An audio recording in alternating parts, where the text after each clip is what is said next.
오늘 함께 보실 말씀은 역대상 2장 말씀입니다. 역대상 2장 1절에서 17절까지만 읽겠습니다. 역대상 2장 1절에서 17절까지 말씀입니다.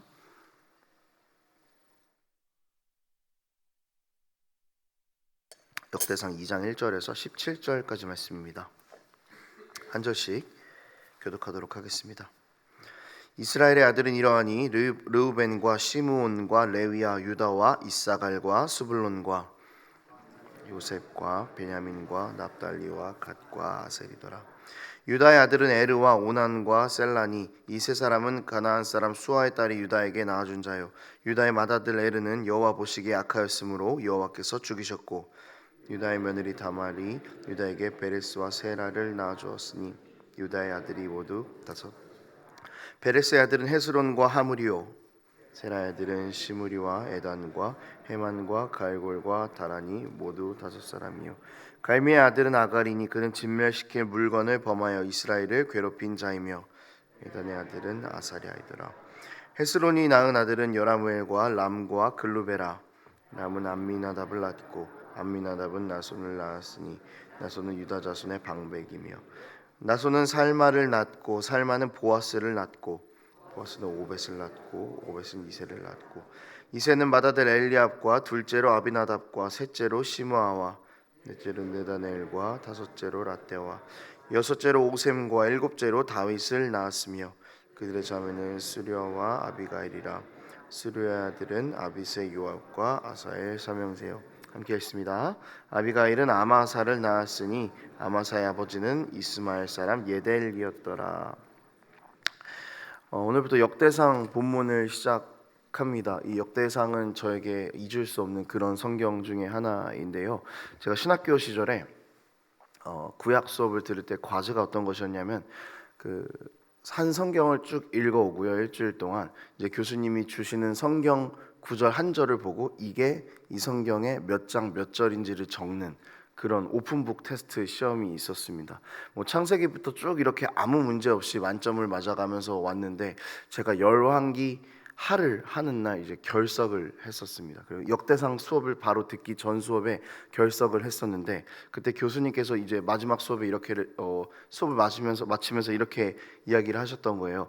열왕기 상은 앞부분이 다 족보이기 때문에 저희는 역대상은 다 족보기 때문에 퀴즈를 보지 않고 역대하부터 볼 테니까 역대하부터 읽어오세요라고 이야기를 하셨는데, 제가 그 얘기를 못 들은 거예요. 그래가지고 역대상을 막 열심히 읽었는데, 아무리 머리를 써도 야, 이거 족보를 어떻게 몇 장 몇 절인지 빈칸을 찾지, 막 이 생각을 하면서 일단 갔습니다. 근데 시험지를 딱 봤는데 아이고, 역대하인 거예요. 족보를 열심히 외워갔는데 족보 이름은 단 하나도 나오지 않는 겁니다. 그래서 이제 그때부터 구약의 성적이 밑바닥을 쳤던 그런 기억이 납니다. 저만 모르고 있었더라고요. 그래서 이 역대상은요, 포로에서 돌아온 이스라엘 백성들에게 쓰여진 성경입니다. 포로로 잡혀갔다가 돌아온 이스라엘 백성들은 가진 것이 아무것도 없었습니다. 영토도 없고요, 왕도 없고요, 심지어 하나님의 백성임을 상징했던 성전조차도 다 폐허가 되어 있는 그런 상태였습니다.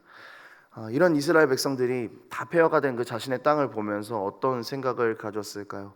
제일 먼저 나왔던 그들의 액션은 한숨이었을 것 같습니다. 어떻게 무너진 이 땅을 재건할 수 있을까? 하나님은 정말 우리를 사랑하시는 것이 맞는가? 또 도대체 우리는 누구인가? 이런 생각들을 가졌을 것인데요, 이런 생각들에 대해서 답변을 해주는 것이 바로 역대상입니다.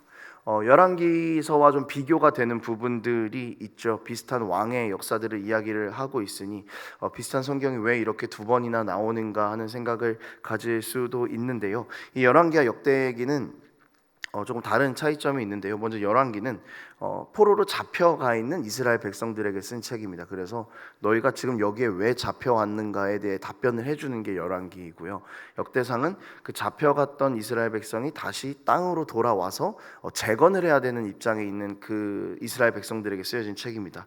그러니까 열왕기는 조금 더 율법적인 것을 훨씬 더 많이 강조를 합니다. 순종에 대한 이야기들이 참 많이 나오고요. 역대기는 오늘 본문에 보시면 이 낮고 계속 이런 이야기가 있는데, 이것은 결국 하나님께서 그 이스라엘을 영원히 보호하시겠다는 그 언약에 충실하다는 뜻입니다. 그래서 열왕기는 율법보다는 언약에 더 충실한 이야기로 그려져 있습니다. 역대기는요. 그래서 열왕기는 죄에 대한 이야기들이 꽤나 많습니다. 예를 들면은 그 다윗과 밧세바의 사건이 나오는 것이 열왕기이고요. 역대상은 이제 계속해서 응원을 해줘야 되기 때문에 역대기는 그런 다윗의 범죄에 대한 이야기가 나오지 않고 조금 더 긍정적인 어투, 희망을 주는 어투로 많이 쓰여 있다라는 것 정도 알고 있으면은 저희가 좀 묵상을 하는데 좀 더 깊은 이해를 가지고 묵상을 할 수 있을 것 같습니다.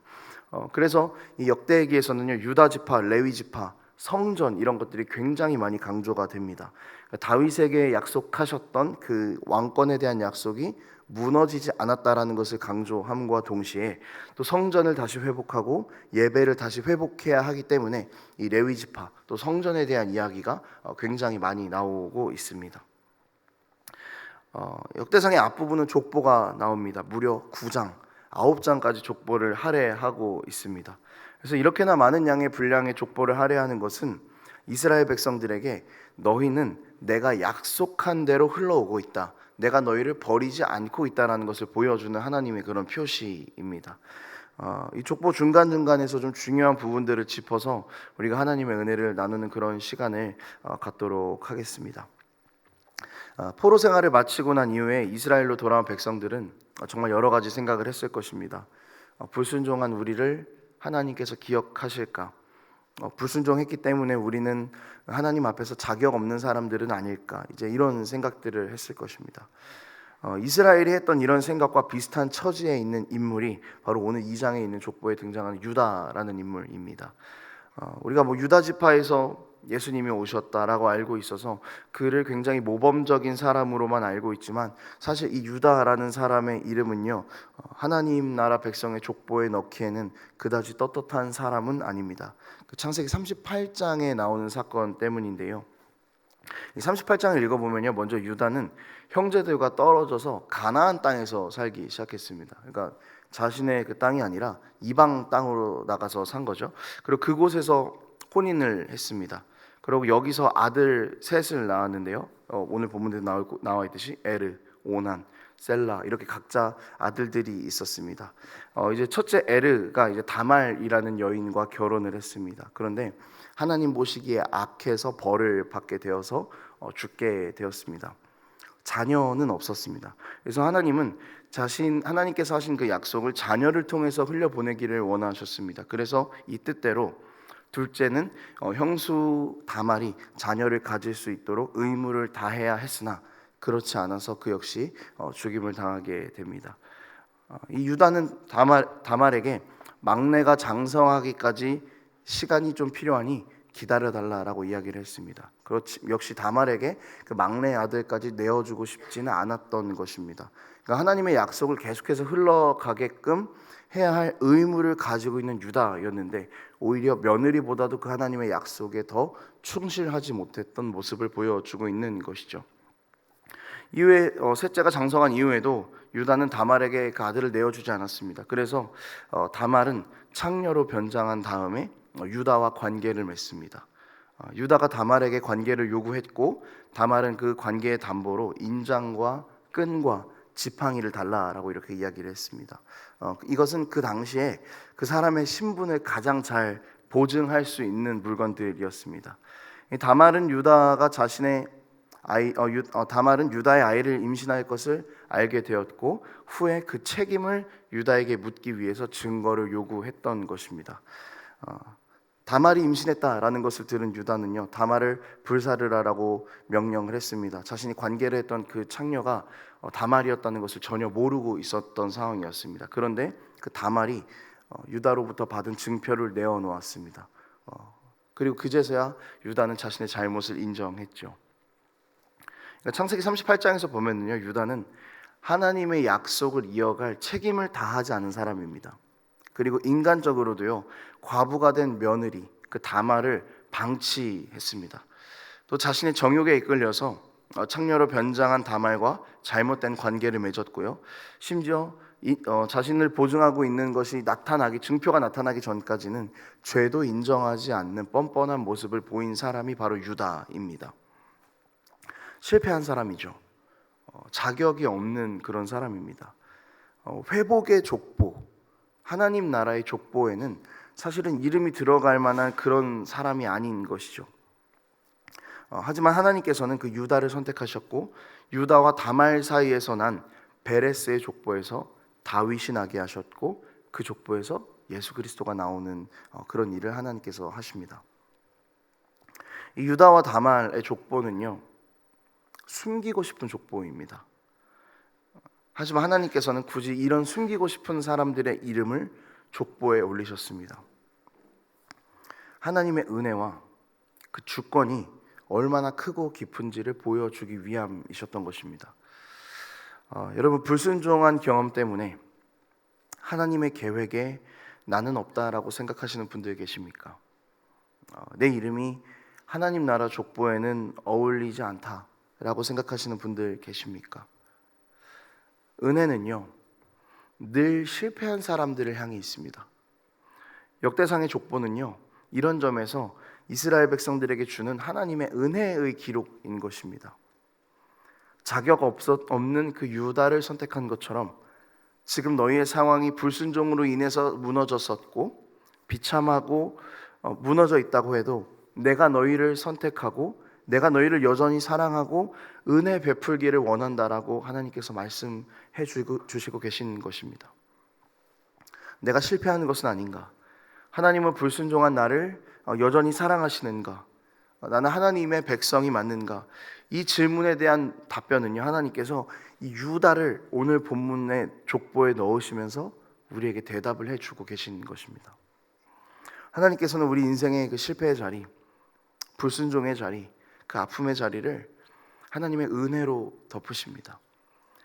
실패한 인생도 쓰시는 하나님의 일하심, 실패한 인생도 사랑하신다는 그 하나님의 사랑, 우리가 하나님을 놓아버려도 끝까지 너를 놓지 않겠다라고 말한 그 하나님의 신실하심이 우리와 함께 한다라는 이 확신이 우리 가운데 심어지기를 소망합니다. 역대상 2장을 보면은요, 우리가 들어보지 못한 사람의 이름들도 참 많이 나오죠. 그리고 무심코 그냥 지나갔던 이름들도 많이 나옵니다. 이 유다도요, 사실은 첫째가 아니라 넷째였거든요. 애매한 자리입니다. 첫째, 둘째, 막내도 아니고 넷째, 얼마나 애매한 자리입니까? 근데 하나님께서는 그 애매한 이름조차도 다 기록을 해 두셨습니다. 하나님께서 기억하신다라는 것입니다. 세상의 역사 속에서 자격이 없어 보여도, 세상이 알아주지 않아도, 세상 속에서 실패한 것 같아도 하나님께서는 기억하신다라는 뜻입니다. 이것은 은혜입니다. 우리 한 사람 한 사람의 이름이 이미 하나님 나라의 족보에 다 들어가 있는 줄 믿습니다. 하나님은 우리 한 사람 한 사람의 이름을 부르고 위로하시며 은혜 주시기를 원하십니다. 실패하고 자격 없다고 생각하는 우리를 오늘도 일으켜 세우시는 분이 하나님이시다라는 것을 정말 믿음으로 붙잡을 수 있는 우리 삶이 되기를 소망합니다. 어쩌면은요, 우리는 세상에서 그냥 지나가는 한 사람처럼 느껴질 때도 있습니다. 세상에서 자랑할 만한 족보가 아닐 수도 있습니다. 하지만 여러분, 우리의 유일한 자랑이 있다면 실패한 우리임에도 불구하고 우리를 하나님 나라의 족보에 넣어주신 하나님의 은혜일 것입니다. 그러니 우리 세상의 것들과 내가 가지고 있는 그 족보들 자랑하지 마시고, 내가 은혜로 오늘도 하나님 나라에 새겨진 이름이라는 것을 기억하며 은혜로 나를 불러주신 그 사랑을 기억하며 은혜를 자랑하는 삶으로 살아가는 우리 모든 성도분들이 되기를 축원드립니다. 말씀을 정리하겠습니다. 하나님께서는 우리의 실패의 자리에서 일하시는 분이십니다. 우리가 초점을 맞춰야 할 것은 우리의 실패한 인생, 우리의 연약한 인생이 아니라 그럼에도 불구하고 일하시는 하나님의 신실하심입니다. 우리에게 무슨 자격이 있어서 하나님께서 우리를 선택하신 것이 아닙니다. 우리가 잘나서 하나님께서 우리를 선택하신 것이 아닙니다. 우리의 잘남과 우리의 나음이 하나님의 구원에 들어가게 하는 것은 아닙니다. 우리의 연약함을 통해서 드러나는 은혜, 선택할 만한 그런 자랑과 나음이 없음에도 불구하고 선택해 주시는 하나님의 주권이 우리를 그분의 나라에 어울리는 사람으로 만들어 가는 것입니다. 오늘 족보를 통해 이 유다의 인생을 통해 실패가 끝이 아니다라는 것을 우리는 보게 됩니다. 실패조차도 하나님의 그 은혜의 조각이 될 수 있다라는 것을 우리는 발견하게 됩니다. 하나님께서는 우리를 여전히 기억하시고 실패한 우리를 통해 하나님 나라의 역사를 써내려가고 계십니다. 우리는 실패함에도 불구하고 하나님께서 계속해서 쓰시는 사람들입니다. 그러니 우리 인생의 불순종의 자리와 또한 실패의 자리에서 돌이켜서 우리를 사용하시는 그 하나님께 감사함으로 늘 살아갈 수 있는 우리의 인생이 되었으면 좋겠습니다. 하나님만 붙잡는 은혜가 우리 삶 가운데 충만하기를 소망합니다. 기도하겠습니다. 하나님 아버지, 우리는 넘어지고 쓰러집니다. 때로는 불순종하고 하나님 나라 백성에 어울리지 않는 삶을 살아갈 때가 있습니다. 그러나 주님, 그럼에도 불구하고 우리를 불러주셔서, 그럼에도 불구하고 우리를 사랑하셔서 하나님 나라 백성으로 삼으심에 감사합니다. 우리가 이제 꿈꾸는 것은 하나님 나라의 족보 안에 들어가 있는 사람처럼 감사함으로 그 나라를 꿈꾸며 감사함으로 그 나라를 자랑하는 삶이 될 수 있도록 아버지 붙잡아 주시옵소서. 우리가 하나님을 놓더라도 우리를 놓지 않으시는 그 사랑이 우리를 감싸고 있음을 기억하며 오늘도 그 하나님의 사랑에 은혜로 반응하고 감사로 반응하는 우리의 삶이 되도록 아버지 함께하여 주시옵소서. 감사드립니다. 예수 그리스도의 이름으로 기도합니다. 아멘.